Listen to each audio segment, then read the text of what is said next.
Oi, pessoal, tudo bem com vocês? Então, hoje a gente vai fazer um resumão sobre a nossa quarta unidade, onde fala Brasil, rural e urbano. Né? A gente já vem aí ao longo de alguns dias tratando sobre esse assunto, né? Então, hoje chegou o momento da gente fazer o resumão para a explicação geral, para gerar a nossa segunda nota do bimestre, certo? Então, vejam só. A gente vai falar sobre alguns capítulos. Aí o nosso primeiro capítulo fala justamente sobre o espaço agropecuário, né? Que é a soma da agricultura e da pecuária é, voltada para o campo, né? Para a área rural. E todo o circuito, né? Todo o processo de comercialização que existe desses produtos que vem sendo gerado aí pela agropecuária. Hoje o Brasil ele é o terceiro no mundo com maior processo de exportação, né? De produtos agropecuários para outros países. E isso, claro, tem muita valia, já que traz aí uma economia mais elevada para o nosso país. Só que, claro, dentro dessas possibilidades de vantagens, há também o processo de desvantagens, né? Enquanto o Brasil traz aí uma produção muito grande de matéria-prima voltada para a agropecuária, ele acaba que também perdendo muito no que se diz respeito ao seu solo, né? A sua rede hídrica, porque tudo aquilo que é cultivado ou criado na área rural exige mais do solo, assim como também de outros elementos naturais que ajudam a promover essa produção. Então, hoje em dia, o solo brasileiro, nas áreas rurais, está mais voltado justamente pelo processo de comercialização, né? Existem aí grandes plantações de várias espécies. Existe também criação da agropecuária, de bovinos, suínos, de criação voltada também para algumas espécies de aves, todas elas no intuito do processo de exportação. E aí, o que é que o Brasil sofre com isso, além das percas naturais? Perde também na questão econômica, por quê? Quanto mais o Brasil exporta para fora, mais os preços ficam elevados. E aí a própria população brasileira, ela é limitada a consumir esses produtos. Então, tipo, antigamente a gente comprava carne, por exemplo, para passar uma semana. Hoje em dia, com o preço da carne, com o aumento do preço da carne, a gente consegue comprar 1 quilo de carne para consumir em um dia, porque os preços estão muito absurdos.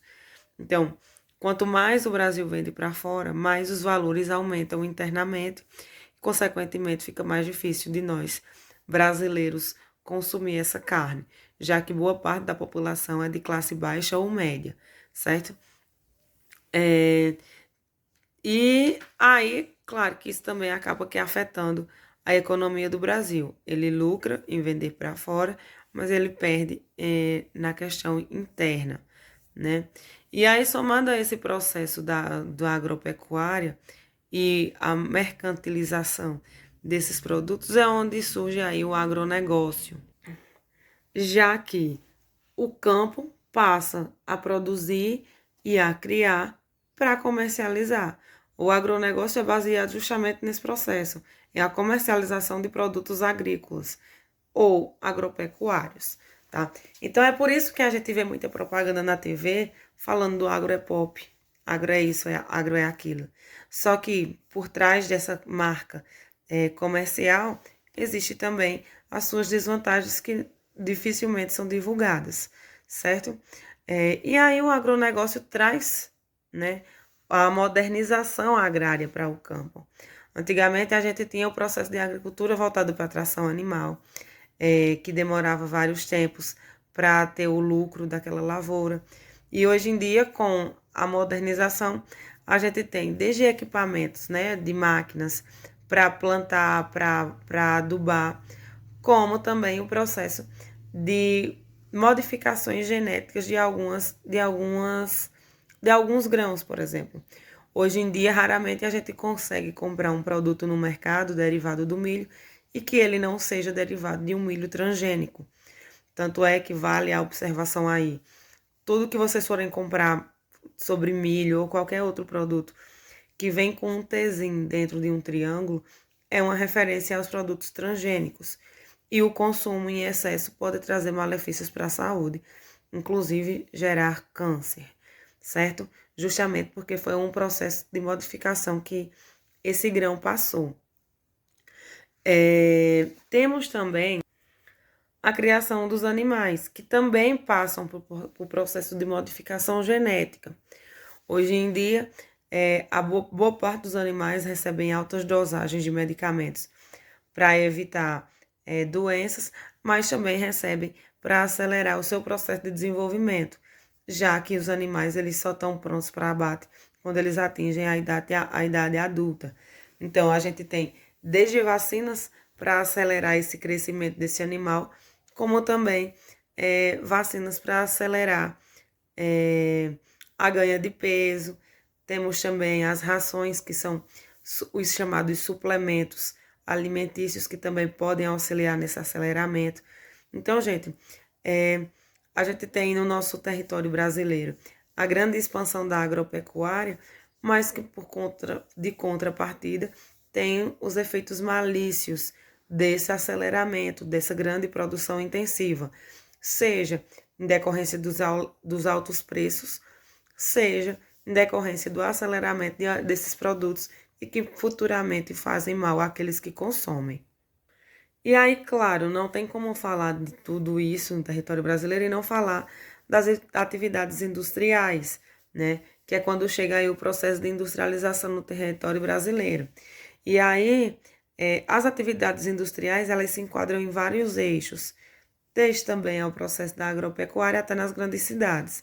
Então, a gente tem a indústria extrativista, né, extrativa, que é justamente o processo de extração de matérias-primas, e esse processo de indústria extrativa é voltado principalmente para minérios, né, a extração de minerais do solo, né. Temos também a indústria de construção, que é quando aquelas máquinas de grande porte nos auxiliam, né, auxiliam aí as pessoas no território brasileiro para fazer grandes construções, como pontes, rodovias, viadutos. A indústria, ela vai desde os campos até as grandes construções, certo? Temos a indústria de transformação, que é justamente o processo de transformação da matéria-prima num produto chamado industrializado, justamente por conta disso, que é um derivado de indústria.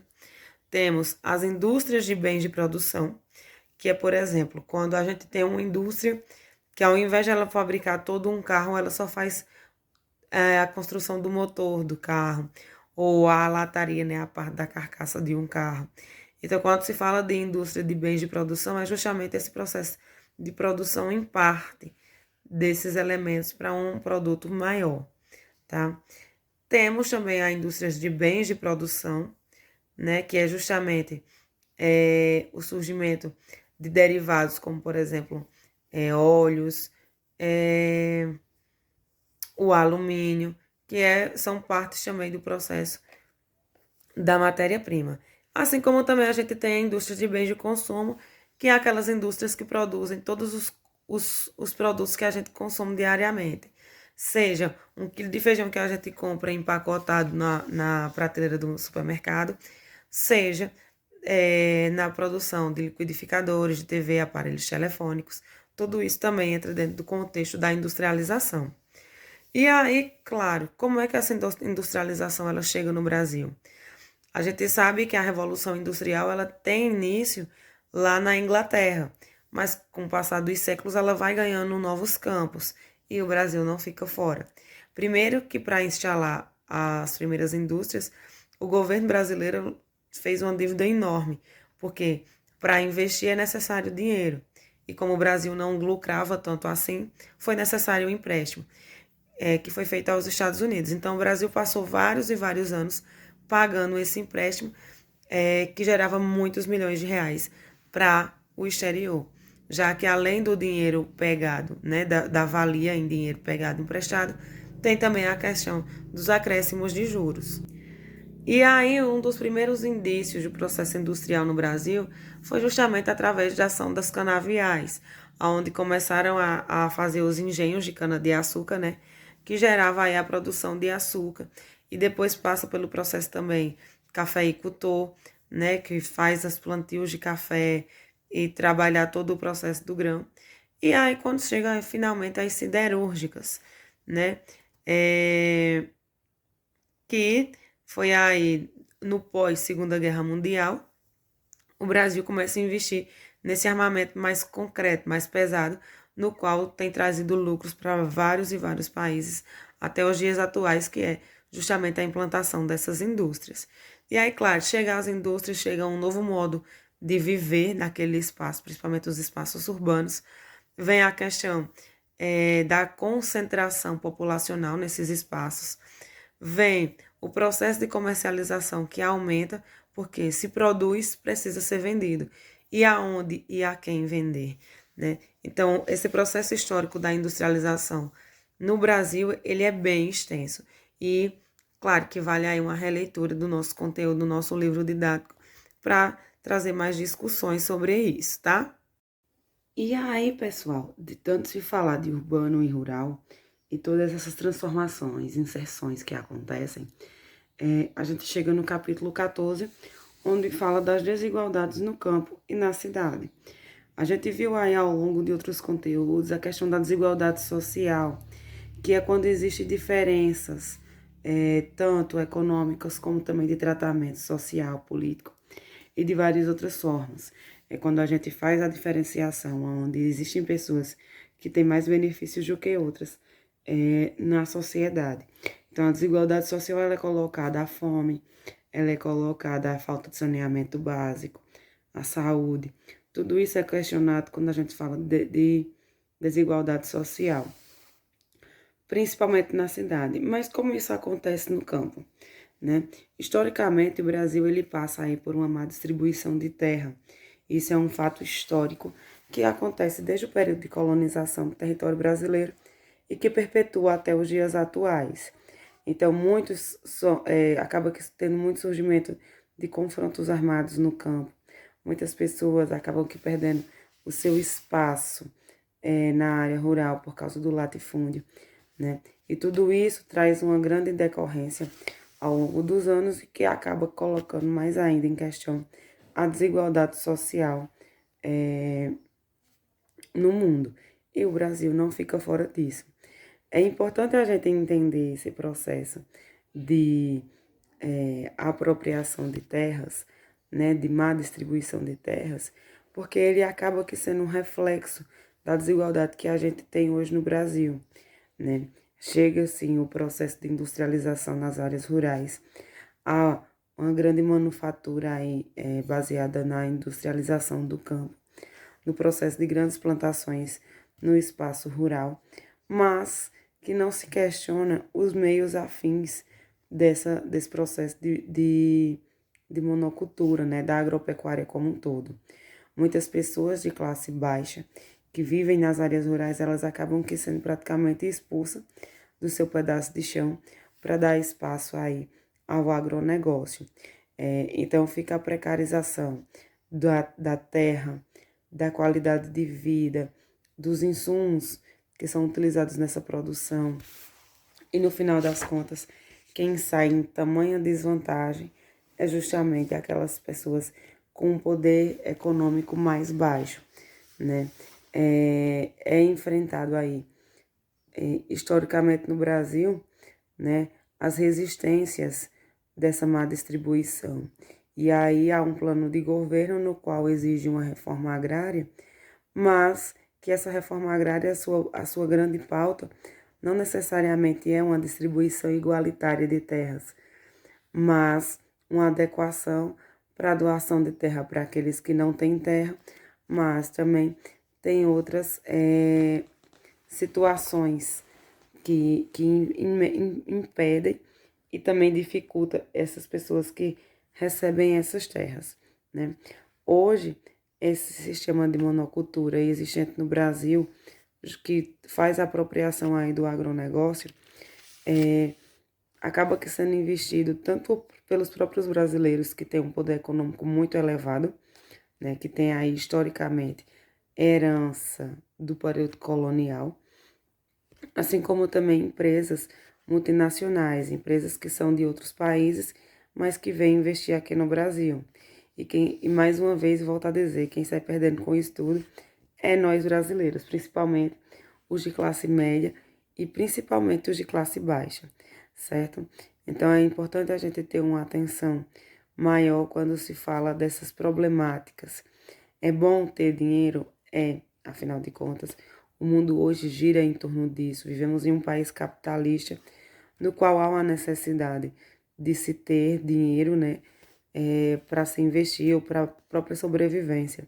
E infelizmente, essa riqueza que o Brasil produz, tanto nas áreas urbanas quanto nas rurais, elas são destinadas já a quem tem muito dinheiro. Então, o pobre, né, o pessoal que vive da agricultura familiar, acaba que tendo grandes embates aí nessa questão dessa distribuição econômica. Então, esse é um agravante também da desigualdade social dentro do território brasileiro. E claro que se começa desse jeito no campo, tem suas finalidades também no rural, ou melhor, no urbano, já que nem todo mundo que sai da área rural tem umas condições de vida boa para sobreviver nos espaços urbanos sem um emprego, né? Então, a falta de desemprego acaba que aumentando e agravando ainda mais as condições de vida dessa população, certo? A gente encerra por aqui, tem a atividade, lembrando, coloquem as atividades do portal em dias, né? A gente já está chegando aí ao encerramento do bimestre e é necessário que essas atividades sejam enviadas, certo? Um grande cheiro e a gente se encontra em breve.